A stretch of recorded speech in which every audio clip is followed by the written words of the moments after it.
Muy bien, vamos a continuar con nuestra clase.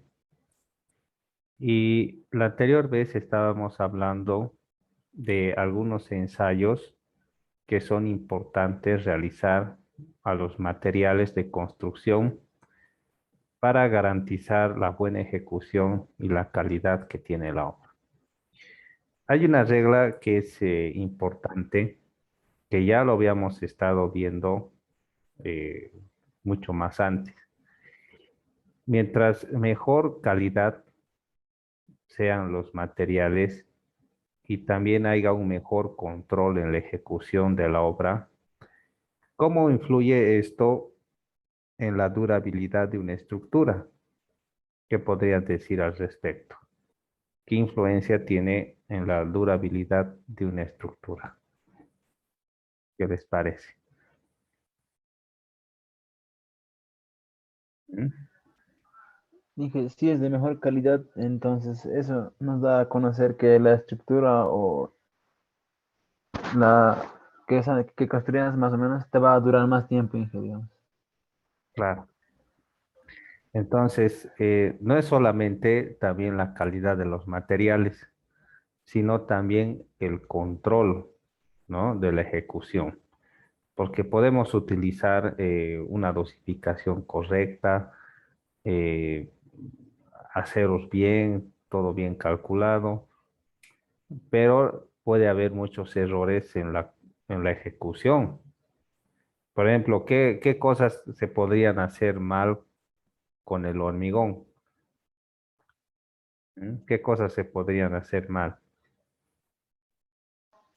Cuando le meten mucha agua ahí, Claro, al, sí. bien, También cuando el agua está muy contaminada más o menos, con alto HP, digamos. pH, Eso. sí. Bueno, mucha agua, ¿no? Ese es un error frecuente, ¿no? El agua. ¿Qué más se podría arruinar? No se podía consolidar bien el hormigón y eso podría llevar a oquedades en el hormigón. Y Mal bueno, de esta fibrado. ya podrían afectar, digamos, al acero mismo, digamos, ¿no? Porque una vez que se tiene oquedades cangrejeras, difícilmente se puede solucionar. Claro.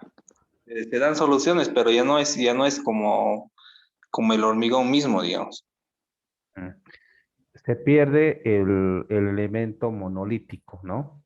Cuando se intenta parchar o hacer, ya no es una estructura monolítica, ¿sí? Entonces, se puede vibrar mal. También se puede vibrar mucho. Cuando vibras mucho el concreto, ¿qué pasa? Hay segregación. A eso, Y segregación. también, bueno, se genera una dispersión de las partículas que, bueno, en unas partes llegan a quedar simplemente arena bueno, básicamente como un mortero, digamos, ¿no? Y en ciertas partes llegan a quedar gravas, ¿no?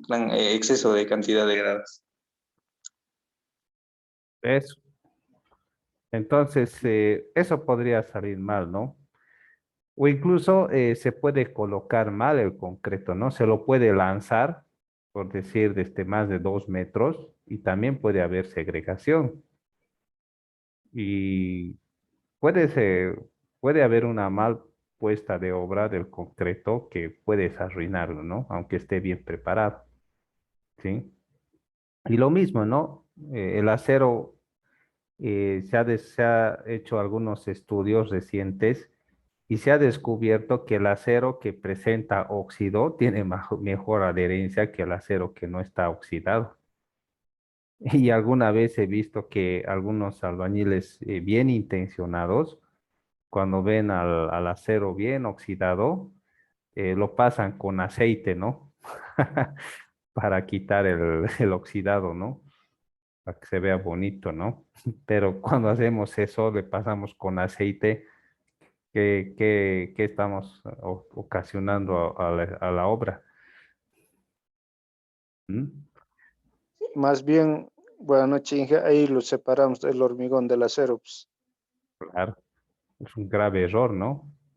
Es un grave error.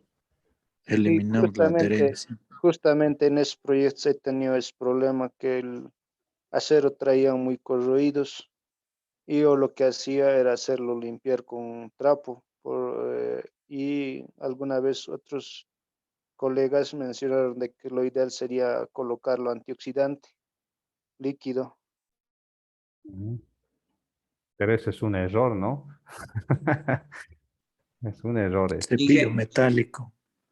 Inge, ¿alguna vez ha protegido el acero para que no se oxide con algún material? No. Justamente en un curso que participé, bueno, el expositor dijo que es bueno, antes de que bueno, que entre la oxidación al acero, pasarle con una lechada de cemento. Claro. Y eso llega a proteger a lo que es el acero mismo. Mm. Y sí, efectivamente sirven. Yo en una obra probé eso y bueno, no se hizo nada del acero. Eso. Excelente, ¿no? Buen aporte, Andrés, ¿no? Y sabes qué, jóvenes, los americanos han estudiado bastante este asunto del acero oxidado y su recomendación, bueno, su conclusión es de que si el acero está oxidado, produce mejor adherencia que el acero que no esté oxidado, ¿no? El único problema sería que si está muy oxidado, podrías estar disminuyendo la sección transversal del área de acero, ¿no? En fin, pero es algo que hay que tomar en cuenta, ¿no? Con los aceros, el cemento, el agua y el hormigón. Lo que estamos viendo acá, que si bien controlas la calidad, pero también tienes que controlar la buena ejecución. Y para eso a veces son necesarios los ensayos in situ, ¿no? Por ejemplo, aquí hay algunas cosas que se pueden hacer. Auscultación de pilotes y muros, no sé, no sé, la verdad que no sé qué será eso. Pruebas de carga, forjados de edificación, pruebas de carga de pilote, instrumentación y medición de movimientos, en fin, ¿no? Son cosas que aquí se sugiere que se podían hacer para controlar la calidad, ¿no? Pero me parece que muchas de estas cosas no son prácticas, ¿no? Ya lo hace gente especializada. Pero lo que sí nosotros podemos hacer es el control de calidad de los materiales en situ, ¿no? Ya les había indicado en el pasado que incluso podríamos controlar qué tan limpio está el agregado en campo, ¿no? El método de la botella, ¿no? Muchos de ustedes lo conocen y eso es muy buena práctica para saber el contenido de finos. Entonces, si tiene un 5% más de finos, entonces no está bien ese agregado, ¿no? Y lo mismo se podría hacer con respecto a la grava. ¿Qué cosas se podrían hacer con la grava? ¿Qué pruebas en campo? A ver, ¿recuerdan? Esto ya habíamos hablado en gestiones pasadas. A ver, hay algunos de aquí que han trabajado en laboratorio.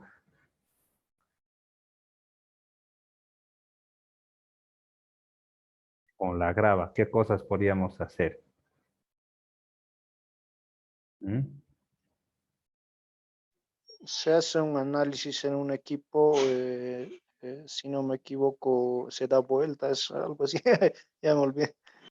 Ah, ese es Ensayo de Los Ángeles, creo que se llama ahí. Ah, exacto. Pero Exacto. yo les estoy hablando de pruebas en campo, ¿ya? O sea que alguien te lleva, porque es común, ¿no? El ingeniero va a ver el agregado que se va a comprar y te llevan para ver. A lo menos a mí me ha pasado varias veces eso, ¿no? Iremos a comprar agregado, iremos a ver agregado, ¿no? Y directamente te preguntan, ¿no? ¿Está bien esto? Y claro, ese rato tienes que dar una respuesta, ¿no? Y podrías hacer algunas pruebas en campo, ¿no? Para ver si es un agregado apropiado. Y de todos los agregados que creas que son apropiados, recién se sacan muestras y se llevan al laboratorio para dosificar y conocer sus propiedades mecánicas, ¿no? Pero aquí la pregunta que les hago, ¿cómo harían pruebas en campo? Por ejemplo, de la grava, ¿sí? Si tienen que decidir rápido si está bien o no está bien esto, ¿qué cosas podrían hacer? ¿Mm? Pucha, no sé, yo creo que sería generalmente, bueno, visual, Inge. O sea, ver, digamos, ¿no? Que la grava, digamos, sea limpia y, no sé, la dureza tal vez, ¿no? O sea, que contenga cuarzo, digamos, ¿no? Ya. Ver esas características de la grava. ¿Qué cosas? Generalmente, bueno, eso, digamos, con pruebas, bueno, no sé, partir la grava, digamos, ¿no? Ver, tratar de ver la dureza. Bueno, Sí, eso, ¿no? La limpieza y la dureza es muy importante. Solo eso, y también en parte la angularidad que va a tener la grava, digamos, ¿no? muy bien, Andrés, estás muy cerca, ¿no? Como dice su compañero, generalmente son pruebas visuales. Primero, lo primero que tienen que hacer jóvenes es fijarse las partículas. Por ejemplo, es muy importante para preparar hormigón los sobretamaños, ¿ya? ¿Qué podríamos decir sobre los sobretamaños? ¿Qué es eso? Sobretamaño. Que no excedan para el hormigón mayor, bueno, que no contenga mayor a 1,5 pulgadas. Correcto. La grava tiene que ser menor siempre a 1,5 pulgadas, generalmente, ¿no? Ahora, ¿por qué eso es importante? ¿En qué influye eso? ¿Mm?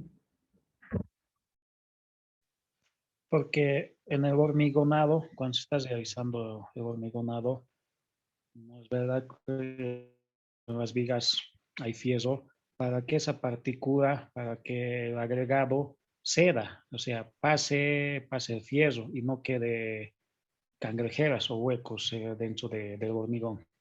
Bien, muy bien, Cristian. Esa es una muy buena razón, ¿no? Ahora, ustedes han visto la curva de Fuller y la curva de Abrams que se utiliza para sacar el módulo de fineza para una mezcla de agregado de arena y grava. Generalmente, ¿hasta cuánto consideran ellos que es grava? ¿Qué tamaño de partícula utiliza en esas curvas? Cuando se dosifica, ¿no? En laboratorio. Esto se ve en tecnología del hormigón, ¿no? La idea del módulo de fineza es que tiene que adecuarse a estas curvas, ¿no? A la curva de Fuller, a la de Abrams. A ver, Andrés, ¿querías decir algo? Yo creo que para sacar la módulo de fineza de lo que es de la grava, creo que viene a partir del tamiz 3 pulgadas, sí. Ujú. Si mal no Haz- recuerdo, sí, es desde 3 pulgadas, creo que es. ujú. Si Bueno, si tienes más de esa medida de 38 milímetros, no entra dentro de la curva, ¿ya?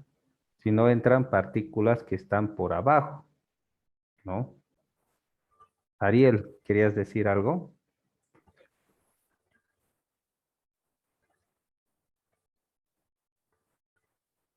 Ya, creo que solo accidentalmente ha perdido el micrófono. Así que es importante que estemos dentro de los límites. Entonces, lo primero que yo busco son los sobretamaños. Obviamente, siempre va a haber sobretamaños, pero ¿qué tan sobretamaños hay, no?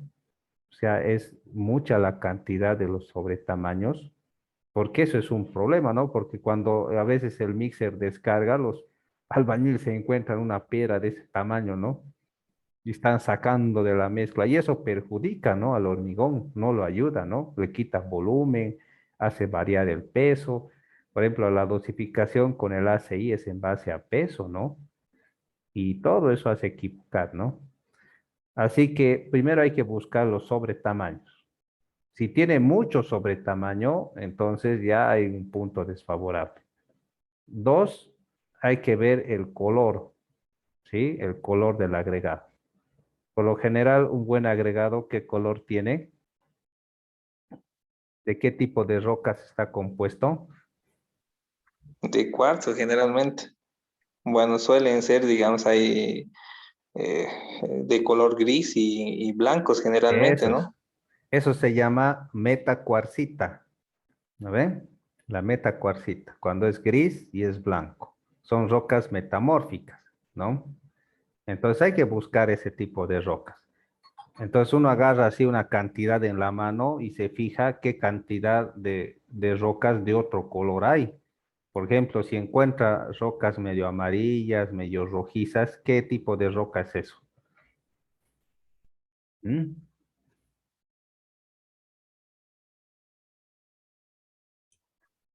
Areniscas, Inge. Eso. Y eso es buena idea mezclar con eso Tiene bajas resistencias, Inge. rocas sedimentarias, ¿no? Entonces eso no tiene que haber. Ahí los volqueteros y otras personas lo llaman chaya, ¿no? Usan ese término para referirse a la roca que es suave, ¿no? Entonces, si tiene mucho contenido de eso, entonces no está bien.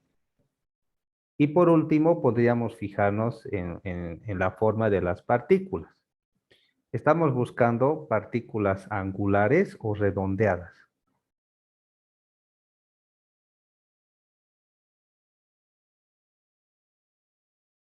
¿Mm? ¿Bordes redondeados o Es angulares? bueno tener partículas angulares, pero generalmente, digamos, se encuentra, digamos, subangulares y subredondeadas. Bueno, eso trabaja bien. A veces es mejor tener redondeados porque eso te da una garantía de la dureza. O sea, son partículas que en el río han ido dando vueltas hasta que han adquirido la forma redondeada, ¿no? Pero mientras las partículas angulares son partículas que se han quebrado y han mantenido sus bordes de esa forma, ¿no? Entonces, mientras más bordes redondeados existan, es mejor, ¿no? Y por último, podríamos ver la tierra, ¿no? Que aunque la tierra no es tan considerable como en el caso de la arena, pero son cosas que se pueden analizar, ¿no? Entonces, a eso nos referimos con pruebas en campo. Algunos hasta se llevan el ácido, ¿no?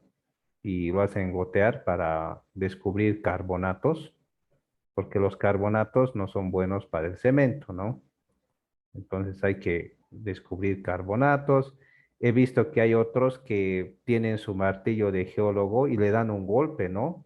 A una roca y ven cuál es el efecto, ¿no? Si se ha desportillado, se ha partido, se ha quebrado o ha aguantado, ¿no? Y con eso tienen su tabla de dureza. O a veces tratan de rayar el vidrio, ¿no? Con esa partícula. Bueno, se podrían hacer muchas cosas, pero la cosa es tener un sistema, ¿no? Para poder elegir los agregados más probables, ¿no?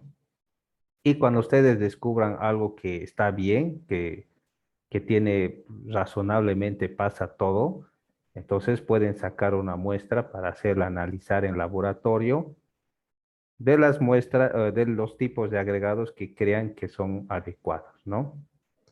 Entonces, eso se refiere a control de materiales y muchas cosas se pueden realizar en situ, ¿ya? Porque el laboratorio tú entregas hoy en la tarde, por decir, y no te entregan mañana en la mañana, ¿no? Sino que te pueden entregar después de 2 días o de 3 y no te cobran poco, ¿no? Te cobran bastante y no puedes hacer eso de todos los agregados que ves, sino de los que ya estás con la tentativa a adquirirlos, ¿sí? Es importante eso, ¿no? Estábamos hablando un poco acerca de la control de la ejecución. Para eso es necesario que el personal tenga experiencia, ¿sí?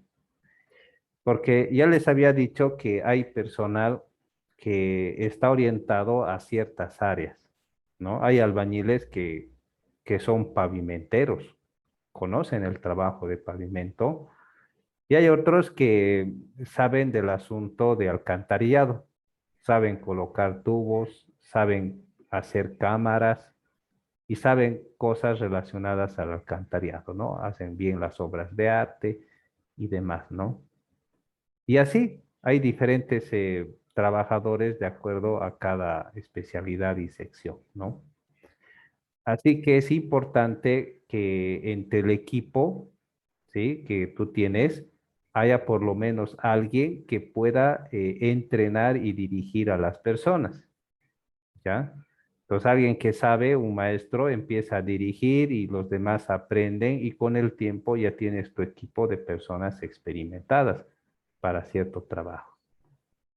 Pero por otra parte, alguien que realiza un buen control de la ejecución es la supervisión, siempre y cuando el supervisor esté capacitado, ¿no? Porque si el supervisor tal vez no es alguien capacitado en ese tipo de obra, no es que no sabe nada, ¿no? Sino que en ese tipo de obra no tiene experiencia, muchas veces sus dudas pueden ser un problema, porque sus dudas le pueden eh, quitar falta de decisión y va a tener que investigar y preguntar y te va a hacer atrasar o hasta va a cuestionar algunas cosas que uno hace y va a pedir ensayos que no son necesarios a fin de convencer de cosas que está dudando, ¿no? Y eso es un gran problema, ¿no? Así que es muy importante que haya tanto la experiencia como la buena dirección, en este caso de algunos tipos de obras que son específicas. Esto se refiere a la forma de trabajar, ¿no? Entonces, el encargado, quien dirige la obra, tiene que ser una persona que conozca. Evidentemente, no es alguien que sepa hacer, ¿no? Con las manos todo el trabajo, pero sí conoce los diferentes pasos que se tienen que seguir para realizar cierto trabajo. Por ejemplo, eh, si estamos hablando acerca del pavimento rígido, por lo menos él tiene que conocer algunos pasos o algunas cosas que son importantes para realizar este tipo de trabajo.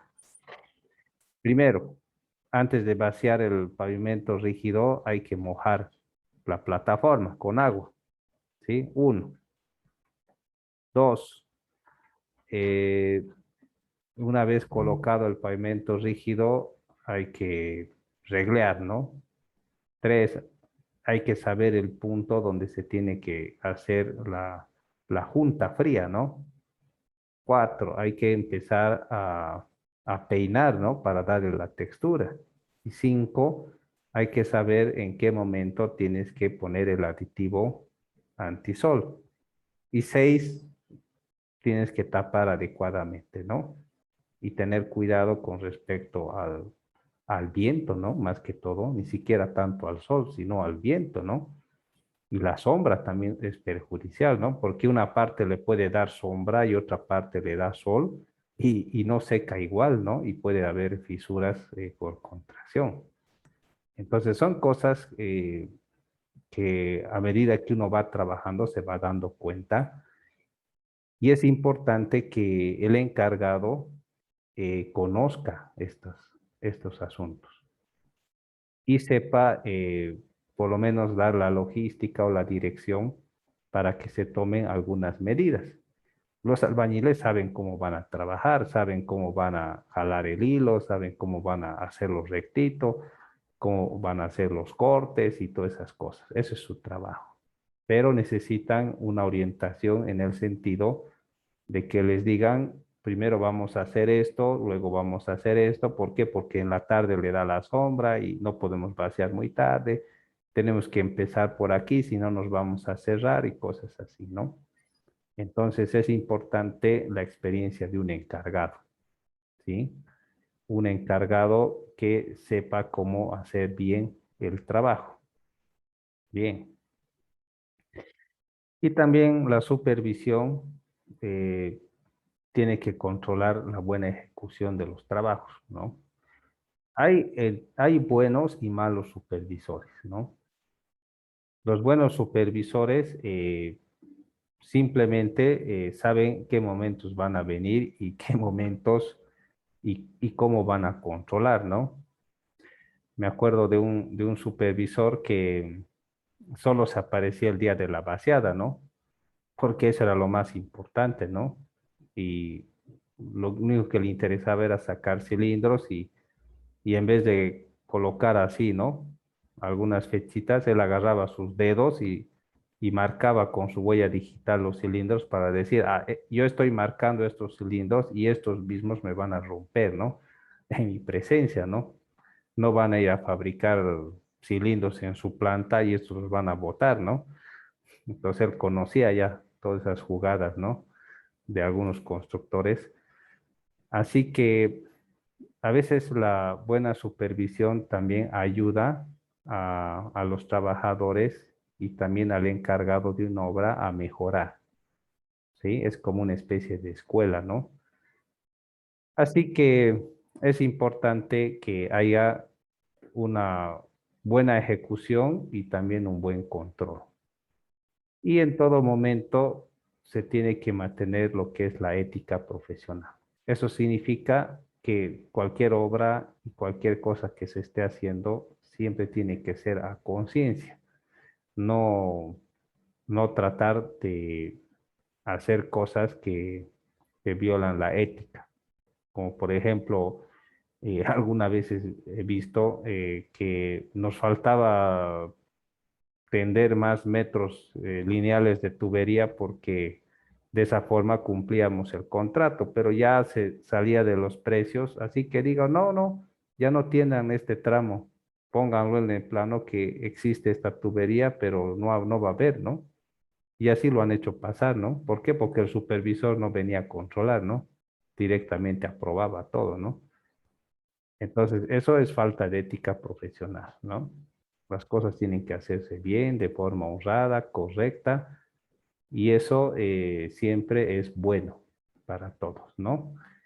Y el mismo encargado de una obra tiene que ser ejemplo para los trabajadores, no tiene que ser un mal ejemplo. Aquí lamentablemente, como decía una persona extranjera, en Bolivia he visto que los trabajadores son las personas de más consumo de alcohol, ¿no? Que tienen. Y eso va a veces desde los encargados, ¿sí? Y los mismos encargados pueden dar un mal ejemplo a los trabajadores en ese asunto, ¿no? De ser flojos, ¿no? Irresponsables.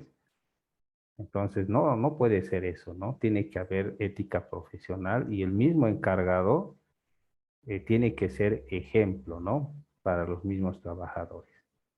Honesto, correcto y no con cosas malas, ¿no? Eso es muy bueno. Bien, entonces, eso es con respecto al control, ¿no? Y a la supervisión. Ahora, veamos este asunto del control de las instalaciones, ¿sí? Entonces, las instalaciones, bueno, sirven para un mejor control y dirección de las obras, ¿no? Entonces, es importante que existan todos los servicios a fin de poder dar una correcta, eh, bueno, un correcto ambiente, ¿no? Para que la gente trabaje bien. Aquí habla acerca de la electricidad, ¿no? Entonces, ustedes mismos se dan cuenta que cuando la electricidad se corta, sea de día o de noche, nos vemos prácticamente paralizados, ¿no? Es como si se hubiera paralizado todo y nos sentimos perjudicados, porque dependemos mucho de la electricidad. Entonces, lo mismo tiene que pasar en las instalaciones de los campamentos, donde tiene que haber electricidad, ¿no? Por lo menos para prender la luz o hacer cargar el celular, escuchar radio, ver tele y demás, ¿no? A veces puede ser de que uno empiece a trabajar una obra en un lugar que es bastante frío, o sea, más frío de lo normal, ¿no? Y puede ser necesario este asunto de la calefacción. Esto no significa que se va a gastar mucho dinero en montar todo un sistema de calentamiento, pero puede haber soluciones fáciles donde se compran una garrafa con esos calefoncitos a gas, donde uno le prende fuego y empieza a arder la llama y calienta un cuarto, ¿no? Calienta un cuarto, hay una hora de eso y se calienta y todos tranquilos, ¿no? O podría ser un lugar tan caliente donde ya sea imposible dormir en la noche y se puede comprar un ventilador, ¿no? A fin de que pueda mitigar un poco el exceso de calor. Entonces es bueno que las instalaciones también tengan ciertas cosas que puedan dar comodidad y confort a la gente. Y por supuesto el agua potable, ¿no?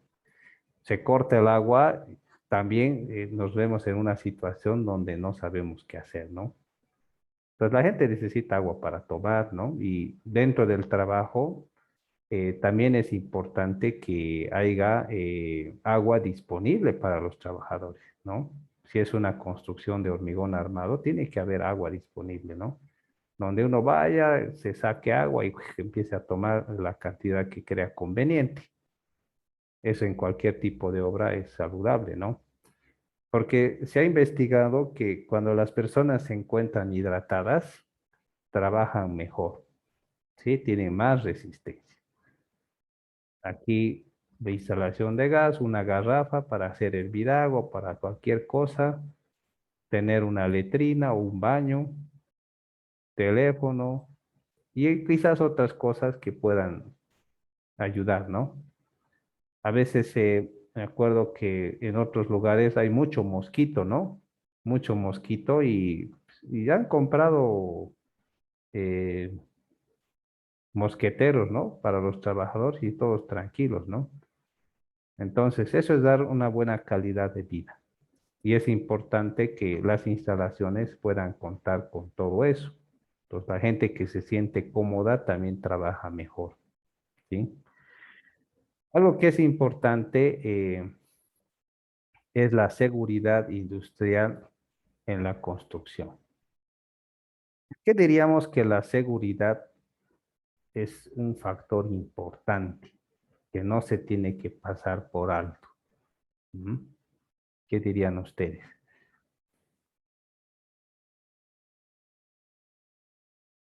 ¿Mm?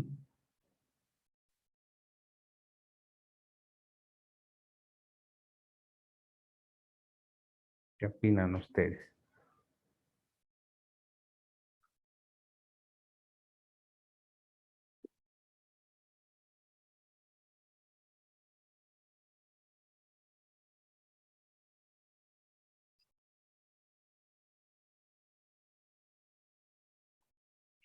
¿Por qué la seguridad es algo importante? Porque a partir de eso, en que se evita accidentes, eh, se podría decir en el trabajo, tanto Ujú, para los trabajadores y asimismo para la supervisión, bueno, quienes visitan la obra, ¿no ve? ujú, correcto. Los accidentes, ¿no? Entonces, son muy comunes los accidentes dentro de la construcción. Eh, no sé, en todo el tiempo que he trabajado en la construcción, por lo menos 2 veces le he pisado a los clavos, ¿no? Entonces, y mucha gente también lo ha hecho, ¿no? Y algunos pisan de forma terrible, ¿no? Los clavos. Y eso es porque quizás no hay la costumbre de hacer higiene. ¿ya? Entonces se desencobra, todo se tira ahí y solamente se retiran las maderas grandes y el resto se queda, ¿no? Y ahí pueden haber clavos, fierros y todo ese tipo de cosas, ¿no? Y uno termina pisando y se hace daño, ¿no? Se lastima. Entonces eso puede pasar por la falta de higiene, ¿no? Que es importante. Entonces, Es importante igual, Inge, justamente acerca de la seguridad, antes de iniciar cualquier actividad en una obra, dar charlas, Inge. Bueno, en una semana por lo menos hacer una charla por la mañana, explicar esa situación de la limpieza, Inge, que todo está en su lugar. claro, eso es muy bueno. Y eso evita bastantes accidentes, Inge. Mm, eso.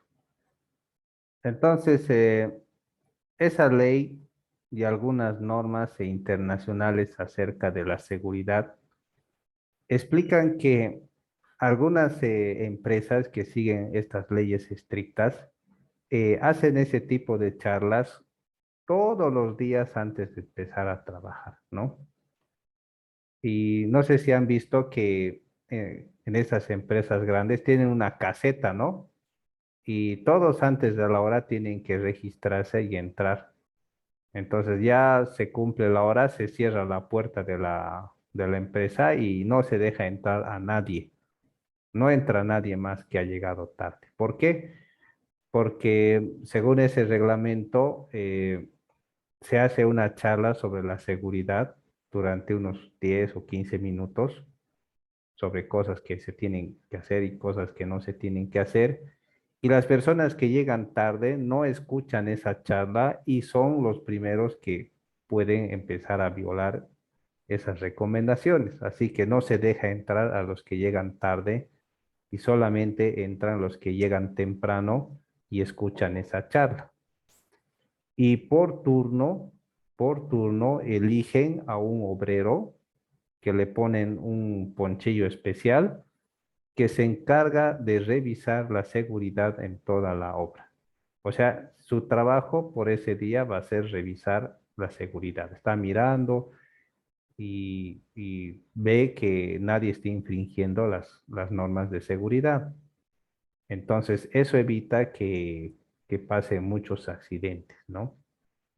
Entonces, en esas charlas se puede decir, por ejemplo, si uno va a soldar, tiene que asegurarse de que no lo haga solo, tiene que hacerlo en compañía de otro trabajador y ese trabajador tiene que asegurarse de que no se acerquen personas que puedan salir lastimadas por algo y también que lo haga de la forma correcta, ¿no? Si alguien va a trabajar en un andamio, tiene que tener un arnés, ¿sí? Si está a más de 2 metros de altura. Y cosas así, ¿no? Si uno, digamos, va a subirse una escalera y va a empezar a frotachar, ¿no? En la escalera, esa no es la forma correcta, tiene que hacerlo en un andamio. Entonces él va fijándose muchas cosas y va haciendo observaciones. Por ejemplo, hay alguien que le está haciendo calor y se saca el casco. Entonces les recomienda que no lo haga y se vuelva a poner. Y cosas así, revisando la seguridad y la higiene. Así que eso ayuda bastante a que no ocurran accidentes. Por ejemplo, se fija si en los andamios hay gente que deja herramientas sobre el andamio, porque eso es un riesgo a que la herramienta se pueda caer. Entonces, si está usando herramientas, tiene que tener su cinturón y la parte donde coloca sus herramientas y tiene que estar con eso.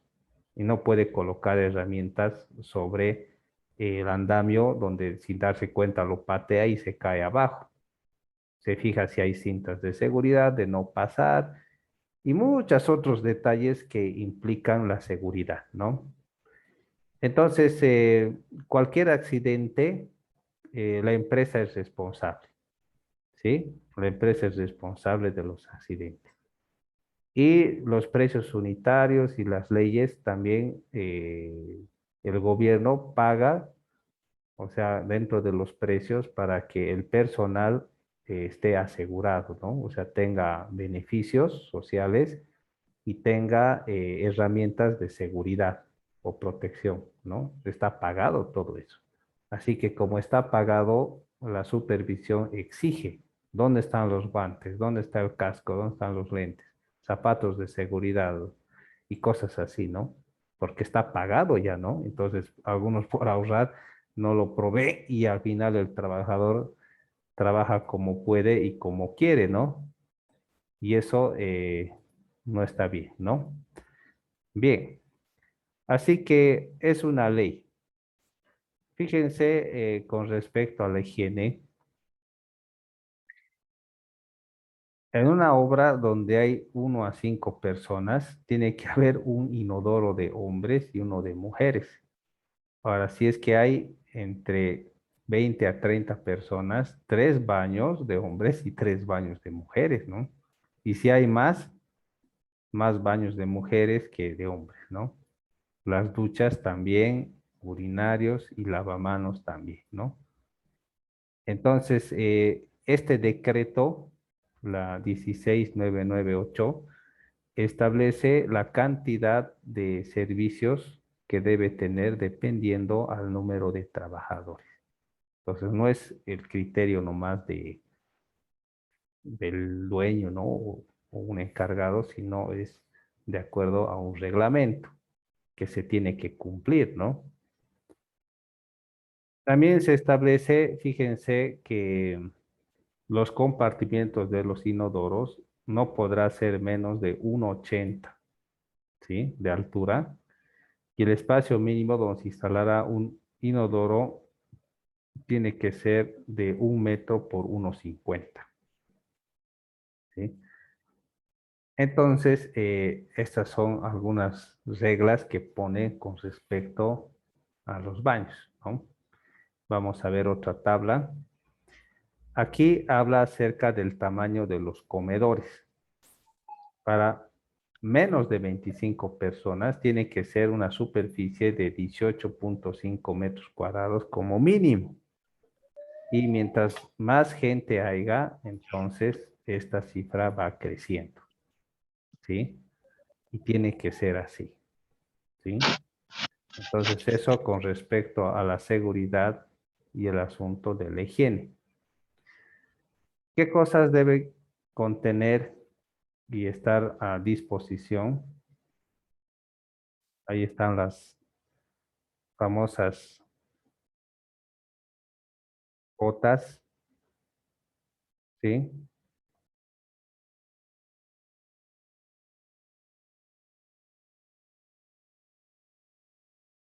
Los guantes, cascos, el botiquín, ¿ven? Overall, protección para los oídos, cinturón de seguridad o el arnés, ¿sí? Los respiradores o antipar, ¿no? Entonces, algunas de estas cosas se utilizan para trabajos específicos, pero todas las personas tienen que tener guantes, zapatos de seguridad, casco y podrían tener protectores auditivos que solamente los utilizarían cuando alguien está haciendo ruido y quizás los lentes de protección, ¿no? Y claro, quizás las personas no estén acostumbradas a trabajar de esta forma, ¿sí? Tal vez no es su cultura, pero la seguridad es algo importante, ¿no? Es un asunto muy importante que tiene que tomarse en cuenta, ¿no? Bien, entonces eso con respecto a la seguridad.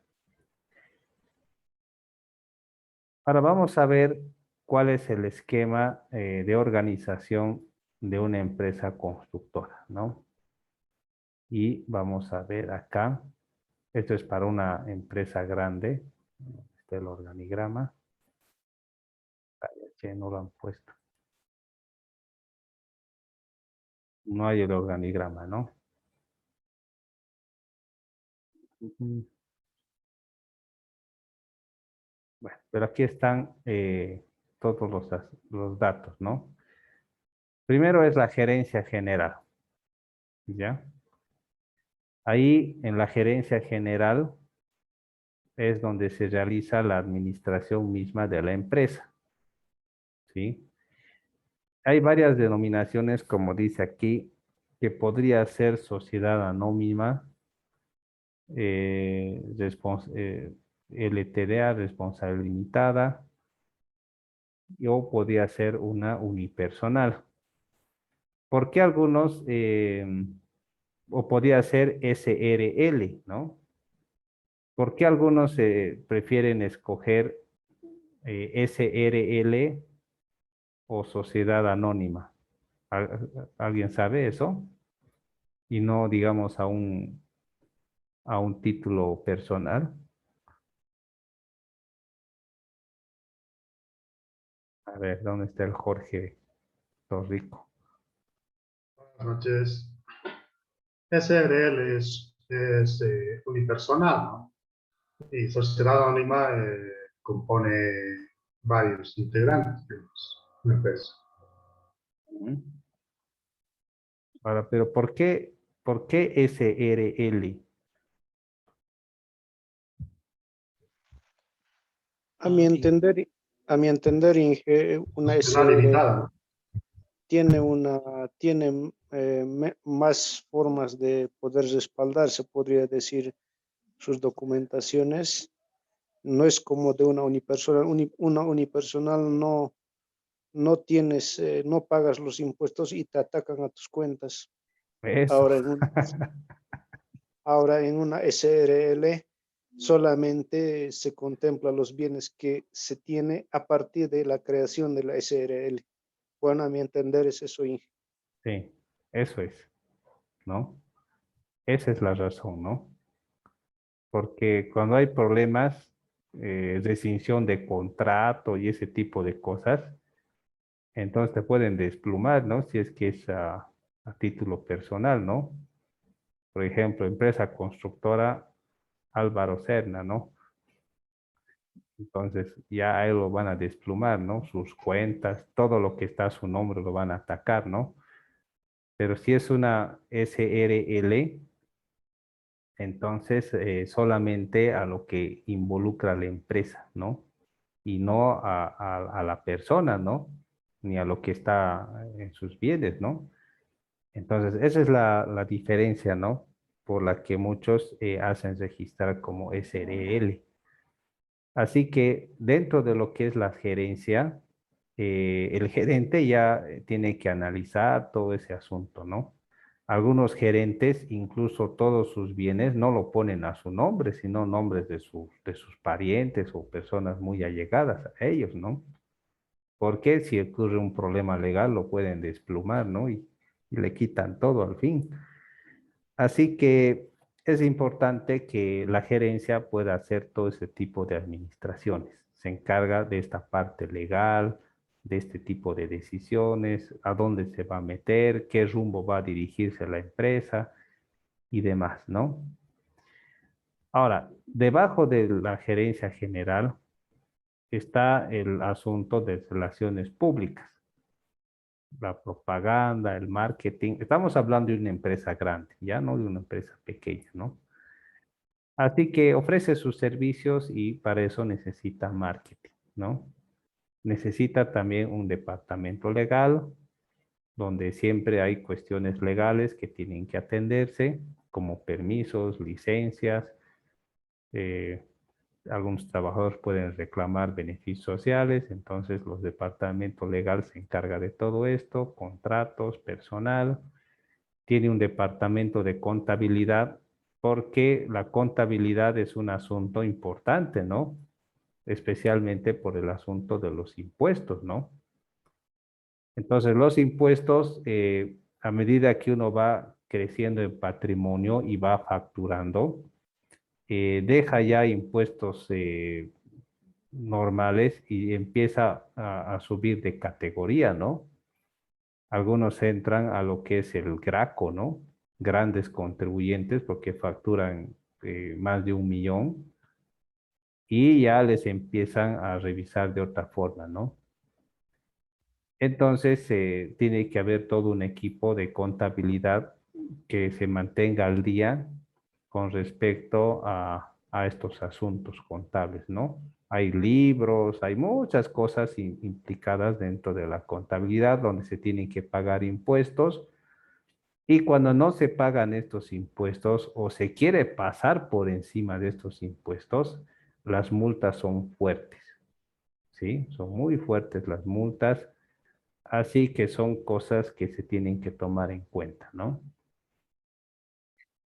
A veces también puede pasar de que este departamento puede ver diferentes opciones donde quizás a fin de no pagar un impuesto obligado, prefieren comprar maquinaria a nombre de la empresa y hacer descargos con una factura grande que es resultado de la maquinaria. Entonces, ese departamento contable se encarga de analizar todas esas opciones, ¿no? Y evitar de que la empresa pueda verse en problemas contables, ¿no? Debido al asunto de los impuestos. También tiene que ver el asunto del pago de sueldos, la liquidez y hacer un seguimiento, ¿no? Del control económico de la obra, hacer un balance, ¿no? De cuánto se ha invertido y cuánto se ha cobrado para ver si has ganado o has perdido, ¿no? Al final. Y todo ese tipo de cosas son importantes, ¿no? Tener registros. Bien, después un departamento de estudio de obras y presupuesto, donde una parte de la empresa se pone a elaborar propuestas. ¿Sí? Y a estudiar precios, precios unitarios. Todas las empresas generan sus propios precios unitarios de acuerdo a su experiencia y circunstancias. Y eso es importante, ¿no? Después viene la parte de la dirección de obra. ¿Ya? Ahí está la gente que trabaja en campo, dirigiendo al personal, y también está el personal en sí que trabaja en ese asunto, ¿no? Entonces, básicamente esto es todo lo que tiene que ver con esta parte de la organización de una obra. Entonces, algo importante que debemos recordar es que cuando una obra está bien organizada, pues los resultados son evidentes, ¿no? La obra avanza bien, se ejecuta bien y eso produce ganancias y ventajas. Y por otra parte, es una buena presentación para futuros trabajos, ¿no? Entonces la gente sabe que esta empresa hace bien, no hay ningún problema. Así que es importante que exista todo ese tipo de controles, ¿no? En las obras. Bien, con esto hemos concluido ya el capítulo número 1. Y jóvenes, va a haber un cuestionario, ¿ya? De esto que se va a elaborar y se los voy a hacer conocer. Ese cuestionario lo voy a subir al Classroom, ¿ya? Entonces, ya les había dicho que una buena parte de la nota va a estar en los cuestionarios, ¿ya? Entonces, este cuestionario ustedes lo van a hacer y lo van a resolver de forma manual, no en computadora. Eso ya habíamos hablado. Entonces, tiene que tener carátula. Las preguntas pueden hacerlas en computadora, sí, pero y el desarrollo de la pregunta tiene que ser manual. Entonces, la fecha límite para la entrega de estos cuestionarios, que van a ser una cosa de 3 cuestionarios para el primer parcial, es hasta el día del examen. Y eso falta como un mes, ¿no? Quizás un poco más de un mes, ¿no? Entonces, eso significa que su trabajo tiene que reflejar dedicación. Lo que ha pasado en gestiones anteriores es de que algunos no han hecho el cuestionario ¿ya? Y han pensado que tal vez pueden hacerlo después, cuando tengan tiempo. Tal vez se han imaginado que esto es como una obra de la alcaldía donde se cometen muchas irregularidades y al final quieren regularizar su situación, ¿no? No he dado examen, no he dado repaso, no he hecho mis cuestionarios, regularizaremos mi situación a fin de ponerse al día. Eso no va a pasar, jóvenes, ¿no? Así que si no hacen el cuestionario, lo siento, ni modo, ¿no? Si lo suben al Classroom después, ya yo ya no lo voy a revisar, ¿no? Sino solamente hasta los que han entregado hasta el día del examen, ¿sí? Y algo que ha pasado también en la anterior gestión es de que aparte que algunos no han entregado, otros lo han hecho demasiado rápido, o sea, faltando unas pocas horas o hasta minutos, han empezado a responder las preguntas muy rápidamente, ¿no? En una línea, en dos líneas, como si te preguntaran, ¿cómo te llamas? Jorge, ¿dónde vives? Por allá, así, ¿no? O sea, a la pregunta, a la respuesta, ¿no? Muy directo. Pero la idea de este cuestionario es que puedan responder de una forma amplia y concreta la pregunta. Tampoco exagerando, ¿no? Como una hoja, ¿no? Cada pregunta. No, sino que lo que crean apropiado y se expliquen todos los detalles, ¿no? Pero de una forma reducida y apropiada. Entonces, básicamente el cuestionario tiene que reflejar dedicación, no simplemente responder las preguntas, sino tiene que reflejar cierta dedicación. Por eso les estoy dando más de un mes para que lo hagan, ¿ya? Y no tiene muchas preguntas, ¿no? Serán 5 o 6 preguntas a lo mucho, ¿no? Que le dediquen una pregunta por semana, yo creo que no va a ser una carga para nadie, ¿no es cierto? Así que les voy a dar el cuestionario, lo voy a subir mañana a más tardar, o el viernes quizás, para que ustedes puedan empezar a trabajar en él. Entonces, a medida que terminemos un capítulo, va a haber un cuestionario, ¿de acuerdo? Y eso es una parte importante de la nota. En los cuestionarios por parcial se van 35 puntos ahí, ¿no? Y otra parte va a ser la práctica, que les voy a dar más adelante, ¿sí? Bien, antes de cerrar, no sé si tienen alguna pregunta sobre esto, sobre la materia, alguna cuestión que esté pendiente.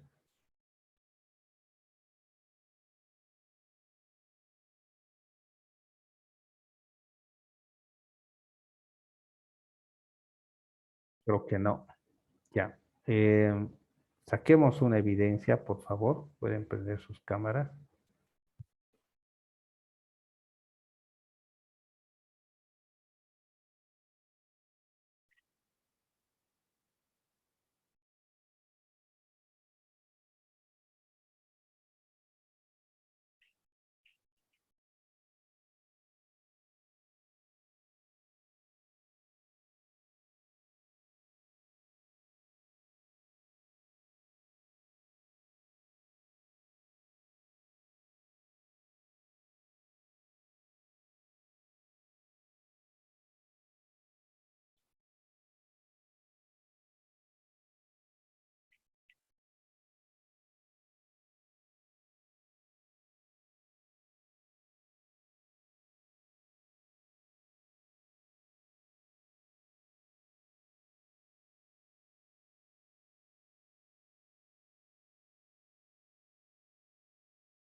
Bien, jóvenes.